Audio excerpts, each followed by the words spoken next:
Here we are under the F250.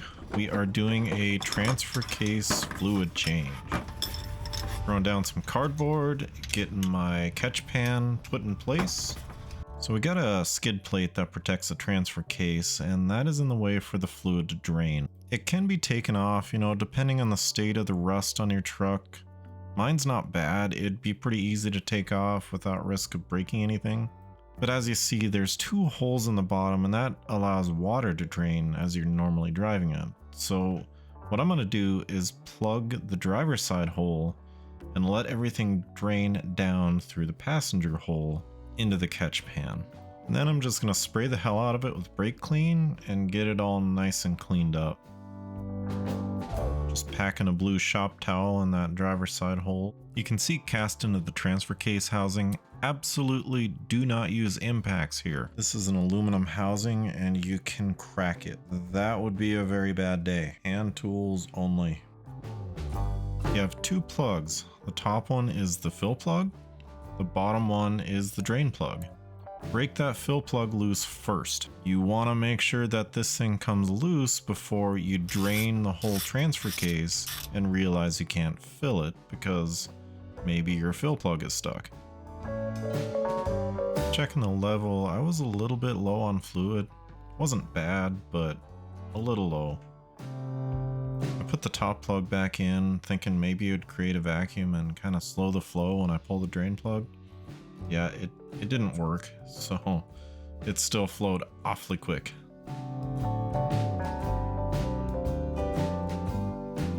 Breaking the drain plug loose.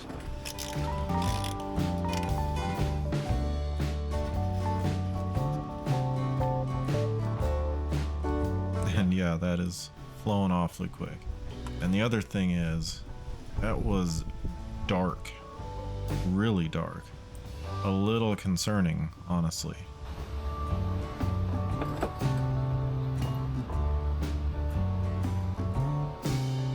I was using the plug to redirect flow to keep it from completely spilling off the backside of that skid plate.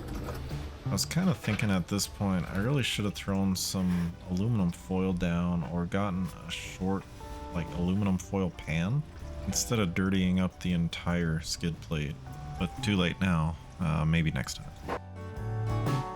So I bought this truck used, and I did get a little bit of the maintenance paperwork, and looking at my maintenance paperwork, the last time the transfer case fluid was done was at 60,000 miles. And right now I'm at 90,000, I think 93. So the fluid has about 30K on it, but I don't know. This looks awfully dark. Someone in the comments, if you know any better, let me know what you think here. This does not look like 30K. The only reassuring thing I can really say to myself is at least it wasn't sparkly. It wasn't metal flake. It was just really dark. So I take that as a good sign at least. Again, that's what I'm telling myself. I should have changed the fluid for myself when I bought it at about 63,000 miles, just so I knew it was done. But I didn't, and, is what it is. One of the nice things is a transfer case is just gears, chain, a few bearings, a few wear items, shift yokes, and a pump.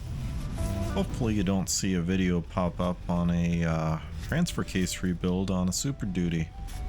Pulling out the manual, we're going to need 2 quarts of fluid. Ford is specifying Motorcraft transfer case fluid XL12. Well, Ford discontinued or no longer manufactures this fluid, and now they recommend a Mercon LV, which is the same fluid that is used in the transmission.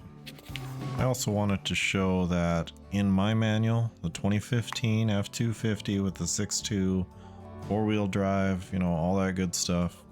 Verify in your manual, but transfer case fluid needs to be replaced every 60,000 miles. So if you're over 60K and you don't know if it's been replaced, it's a good time to look into that.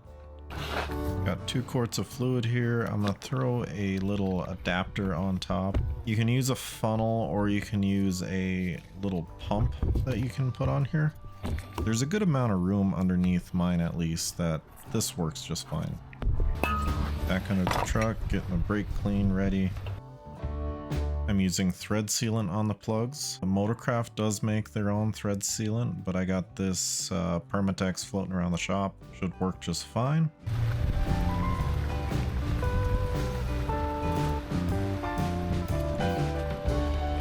Tightening it back up. Remember, no impacts. This is an NPT plug, so it has tapered threads. Over tightening can crack the transfer case housing, so you gotta be a little careful here. Get it tight, but not too tight. I'm not sure on the actual torque spec here, but I'm going for good and tight. And fill her up.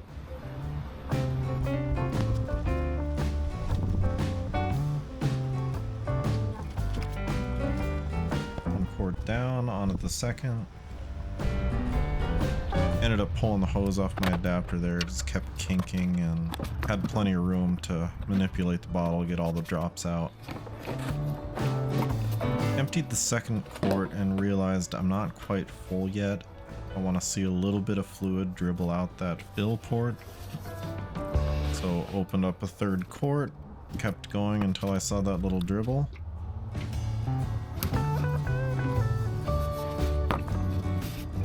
Check the level, we're good. I really like to see those slow drips coming out. That means it's right at the perfect level. A little more thread seal for the fill plug. Tighten it up and we're good to go.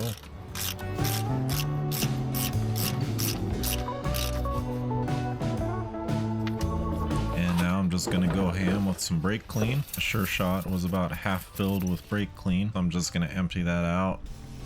The tag on here is sensitive to brake clean, so I just wiped off all my numbers there.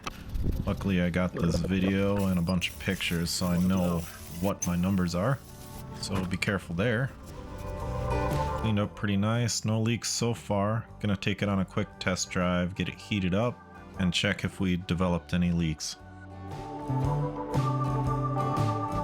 As I was under here, I noticed my rear output seal for the slip yoke is pretty cracked. So this cracked part is just the dust seal. The inner seal is still holding back fluid, so I don't need to replace it yet, but I got a part ordered and gonna replace that here later.